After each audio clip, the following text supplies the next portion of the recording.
On va faire la dernière partie qui est la partie Kafka. Alors pour ceux qui ne connaissent pas Kafka, c'est un broker d'événements. Donc en fait, il faut imaginer Kafka comme étant une pile d'événements centralisée au niveau du SI. Et finalement, cette queue, cette pile d'événements va permettre à une ou plusieurs applications de créer des événements. Et de la même manière, une ou plusieurs autres applications de se mettre à l'écoute de ces événements pour faire toute une série d'actions. Si j'essaye de donner un exemple un peu concret d'utilisation de Kafka, on peut avoir un Kafka qui gère toute la partie client. Et donc, sur ma pile centrale, je vais avoir toute une série d'applications qui vont pousser des événements de création client. Donc, je vais avoir mon site web qui décide de créer un client, mon application back-office qui décide de créer un client. Donc, toutes ces applications de manière indépendante et autonome, elles vont émettre des événements de création client dans une pile centralisée. Donc ça, c'est ce qu'on appelle un produce en Kafka. Donc, les applications produisent des événements dans mon bus central Kafka. Et en face de ça, je vais avoir une ou plusieurs applications. Donc ça peut être une application marketing qui est intéressée de l'événement de création client parce qu'ils veulent déclencher un email. Mais ça peut être aussi une application comptable ou financière qui veulent créer le compte client au moment où le client est créé. Donc ces applications-là, elles vont se mettre à l'écoute de ces événements, quel que soit le producteur, et générer, faire les actions de manière indépendante et asynchrone. Et, la beauté de Kafka, c'est que c'est quasi temps réel. Il n'y a pas de latence entre les événements de création et les événements de production, si tant est que vos applications sont performantes. Donc, du coup, ça introduit des nouvelles notions d'asynchronie qui sont souvent pas simples à tester, dans mesure où en fait, ces événements sont partagés et centralisés. Et donc, on se retrouve vite à parser énormément d'événements dans une pile Kafka, parce que Kafka va rendre disponible des millions d'événements depuis l'existence de la queue. Et si on lance un cap test, on a tendance à reparser la totalité de ces événements alors qu'on veut juste les derniers événements créés dans lequel de mon cap test. Et donc c'est l'intelligence que va rajouter Cerberus, de se dire à chaque fois que je vais lancer une exécution dans un contexte Kafka, de manière complètement masquée, Cerberus il va se positionner sur le contexte Kafka au dernier événement. Et du coup, il ne va se mettre à l'écoute que des derniers événements et on va pouvoir contrôler les apparitions récentes d'événements, quelle que soit l'origine de la production de l'événement. Alors du coup, dans Cerberus, une API Kafka, ça se présente quasi de la même manière qu'un service qu'on vient de voir. Donc c'est le même objet application service, sauf qu'au lieu d'être de type REST, il va être de type Kafka. Et il va avoir deux possibilités dans ce service. Donc, je vais vous montrer, ça sera plus parlant. Donc, si je vais sur mes services, ici, donc j'en ai créé un premier. Donc, on voit ici, tout à l'heure, on était sur un type REST. Donc là, on s'est positionné sur un type Kafka. Et en me positionnant sur un type Kafka, j'ai deux possibilités en termes de méthode sur Cerberus. Un produce qui va me permettre de produire des événements dans un topic Kafka et un search qui va me permettre de récupérer des événements sur mon topic Kafka. Donc là, c'est un premier service qui me permet de produire un événement. Donc pour produire un événement via Cerberus, il suffit ici d'enseigner donc le chemin. Donc ici on utilise le Haven qui est un fournisseur cloud d'infrastructure Kafka. Donc on pointe ici sur le host Haven, deux points, et ici on doit spécifier le port. Donc ça c'est fourni par les personnes qui gèrent l'infrastructure Kafka. Ici je renseigne le topic, c'est-à-dire qu'à l'intérieur de mon infrastructure Kafka, je vais pouvoir gérer plusieurs queues, et ça s'appelle des topics dans le langage Kafka. Et ici, de la même manière que j'appelle un service, je mets le contenu de mon message. Donc, ici, en l'occurrence, c'est un JSON avec juste surname et name. Notez qu'ici, je l'ai variabilisé au niveau du nom. Et il y a une notion de clé. Chaque événement qui est poussé dans Kafka quand même porter une notion de clé qui permet de retrouver retrouver l'élément. Donc, en plus du contenu de cet événement, donc là, c'est dans les propriétés Kafka, c'est plutôt la manière dont je vais me connecter une série d'informations, notamment le stockage des clés et les protocoles sécurisés. Et ici, alors je ne l'ai pas utilisé, mais Kafka a aussi une notion d'entête, comme le protocole HTTP, sur lequel on peut rajouter des entêtes Kafka et de la même manière récupérer les entêtes. Donc là, c'est un service de production d'événements Kafka. Si je regarde ici maintenant un service de recherche Kafka, donc c'est le deuxième type de méthode. Donc la définition va être assez similaire et elle est même plus simple encore parce que je pointe juste sur la machine et le topic. J'ai plus besoin de spécifier de message parce qu'en fait, je vais me mettre à l'écoute de ma queue Kafka pour récupérer les événements. Par contre, les paramètres de connexion restent identiques pour pouvoir me connecter au backbone Kafka. Donc ça, c'est la configuration des services. Maintenant, si je prends un exemple, ici j'ai fait un petit exemple. Donc dans mon exemple, je fais une succession d'appels de services pour finalement pousser des événements dans ma queue et à la fin les récupérer. Et là, il y a une petite subtilité. Alors, je commence par créer ici un premier événement. Je produis un premier événement. Je produis un deuxième événement ici. Et là, je vais en rechercher pour un événement. Et là, comme on est sur une notion d'asynchronisme, quand on recherche un événement via Cerberus, il y a deux paramètres supplémentaires qu'on peut renseigner. Le premier, c'est le nombre d'événements à partir duquel je libère le cap test. Donc Cerberus va se mettre à l'écoute finalement de cette queue Kafka et va attendre que j'ai le nombre d'événements nécessaires avant de libérer le reste de mon cap test. Parce que comme les interactions sont asynchrones, je ne sais pas à quel moment mon événement sera bien présent dans ma queue.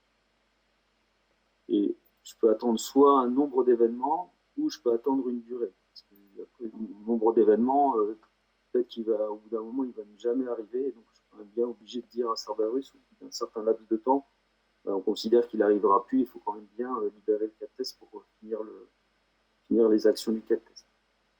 Donc là, je produis deux événements. Ici, j'attends un seul événement pour libérer. Donc là, celui-là va être libéré tout de suite, parce que j'en ai eu deux juste avant. Donc, il y en a un qui est ici. Je refais une opération de recherche où là, j'en attends deux. C'est pareil, il va être libéré tout de suite. Par contre, celui-là, il attend trois événements. Et là, on va voir que du coup, il va attendre les 5 secondes parce qu'il va récupérer les deux premiers événements produits précédemment. Sauf que le troisième événement ne va jamais arriver. Et donc, il va aller au bout des 5 secondes pour libérer le cap test. Alors, à noter qu'ici, je le fais dans un contexte où je produis et je recherche des événements.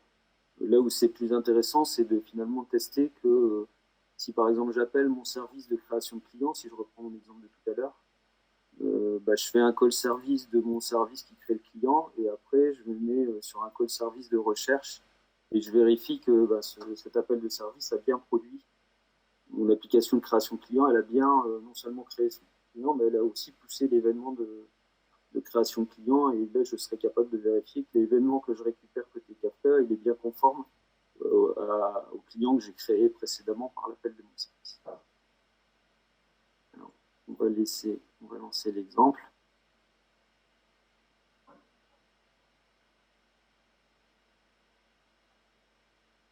Voilà, donc on voit qu'ici, donc à chaque fois que on fait une opération sur la queue Kafka, donc on essaie de mettre des messages assez parlants pour expliquer ce que fait réellement Cerberus sur le système. Donc là, il a bien produit un événement. On rappelle le topic dans lequel l'événement a été produit. Et quand on pousse un événement, Kafka retourne ce qu'il appelle le numéro d'offset, le numéro de l'événement qui a été stocké dans ma queue Kafka. Donc ici, c'est peut-être un peu petit, je ne sais pas si vous voyez, mais le retour de l'offset, c'est 64,29. J'en ai produit un deuxième qui a pris un numéro d'offset sur 64,30. J'ai recherché mon premier événement. Et là, je l'ai retrouvé. Donc, je l'ai retrouvé en 0 secondes parce que je l'ai tout de suite trouvé. les produire juste avant. Si c'est mon action qui va en récupérer 2, je l'ai aussi immédiatement trouvé. Donc ça a pris 0 secondes. Et ici, le dernier sur lequel je m'attendais en avoir 3. Donc ici, Cerberus remonte bien que effectivement j'en ai remonté uniquement 2 et j'ai dû attendre les 5 secondes. Et j'ai pas réussi à récupérer les 3 services. Et si en ton cas tu attends 3 réponses et que tu n'en as que 2, tu peux aussi faire en sorte que le cas soit en erreur là, parce que là je vois qu'il est en vert alors que. Alors il est en vert parce que aujourd'hui l'action s'est bien passée. L'action d'attendre et de récupérer le contenu de mon topic, soit en attendant 5 secondes, soit en récupérant 2 ou 3, cette action-là s'est bien passée. Donc si on considère que dans mon cas de test, c'est pas normal parce que je devais en avoir 3, il faut effectivement rajouter un contrôle derrière cette action qui dit je compte le nombre d'éléments que j'ai eu en retour de mon service et je vérifie que j'en ai bien 3. Et ça, c'est un contrôle à faire parce que peut-être que c'est normal d'en avoir 2, peut-être que c'est normal. L'action s'est bien passée d'un point de vue Cerberus. Ah ouais, ça, je sais Maintenant, pas. ce qui reste. Ok, bah après, Maintenant, ce qui reste. c'est ce qu'on disait. Kafka, c'est une techno assez récente, non? Peut-être que je dis des bêtises. C'est relativement récent. Ouais. Ouais. C'est devenu un standard de gestion du événementiel asynchrone. Donc, c'est quand même beaucoup utilisé. Donc, à mon avis, si vous ne l'avez pas déjà fait, vous risquez d'en faire. Ah, justement, c'est pour ça que je voulais t'en parler. Tu m'en as parlé la semaine dernière, je ne connaissais pas du tout. Donc, c'est intéressant que tu aies commencé par un cas concret. Et ouais, sur mon projet, justement, il y a un des devs qui m'a parlé le vendredi dernier, il commence à faire un truc en Kafka. Donc, ouais, je pense qu'il y a pas mal de projets qui pourraient être impactés par ça. Donc, c'est bien de commencer à regarder ça en amont, quoi. Il Ouais. faudra aussi, avec Simon, encore une fois, je vais l'engager, qu'on bosse une maquette là-dessus. On l'a fait sur les API REST. C'est aussi le faire sur le Kafka, c'est un peu différent quand même. Yes, carrément. Rajouter sur la doc. Parce que même moi, je ne maîtrise pas trop, je l'ai montré une fois, mais c'est vrai que ça peut être intéressant comme sujet à travailler niveau doc. Donc là, de la même manière, si on regarde un peu, donc là dans les requests, quand je produis, donc là on voit le détail finalement du message que j'ai mis dans ma queue Kafka, avec le résultat de la variabilisation. Donc là c'est le premier message que j'ai poussé. J'ai poussé après un deuxième message. Et là dans la réponse, donc là je me suis mis en écoute et j'ai attendu un seul message, donc j'ai récupéré ici mon premier message avec la valeur de la clé qui a été poussée. Et à noter que Cerberus, du coup, dans une structure JSON, fournit aussi le numéro d'offset et les potentiels headers qui ont été véhiculés dans l'appel. Ici, deuxième recherche, donc c'est la même chose. Au lieu d'avoir une valeur, j'ai bien mes 2 valeurs. La première et là la deuxième.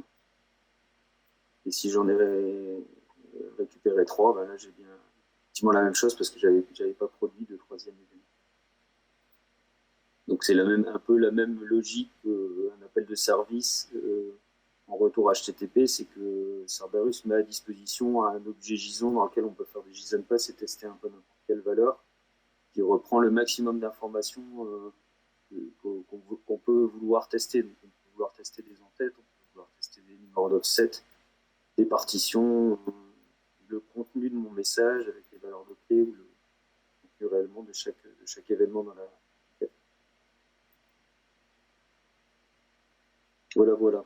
Yes. Et ça effectivement, ça donne la possibilité de faire des tests. Typiquement, si je reprends l'exemple, on peut s'amuser à même écrire une cinématique où je vais sur mon site web et je fais mon scénario jusqu'à la création de mon client. Et à la fin, je récupère mes événements dans une queue et je contrôle que mon scénario de création client via l'interface web bien produit le bon événement dans mon bus Kafka en back-office. Ça permet de faire des tests automatisés. Ça pourrait être intéressant peut-être de créer un cas justement où on part du front et on arrive là-dessus. Ouais, après, il faut avoir un site qui j'ai produit un événement Kafka. Là, là dans la version open source, quand on fait de la non-reg sur Cerberus, on a mis en place une infra Haven assez simple sur lequel on fait juste je produis et je consomme des événements.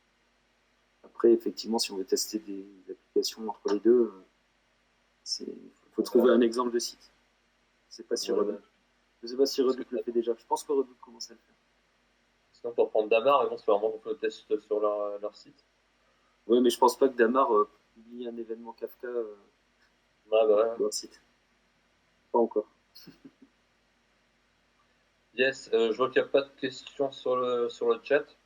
Donc, je pense que ça a été assez clair. Ou alors peut-être aussi que la plupart des gens ici n'ont pas encore de Kafka. Et pour la suite, je pense que ça pourrait être intéressant. Ouais.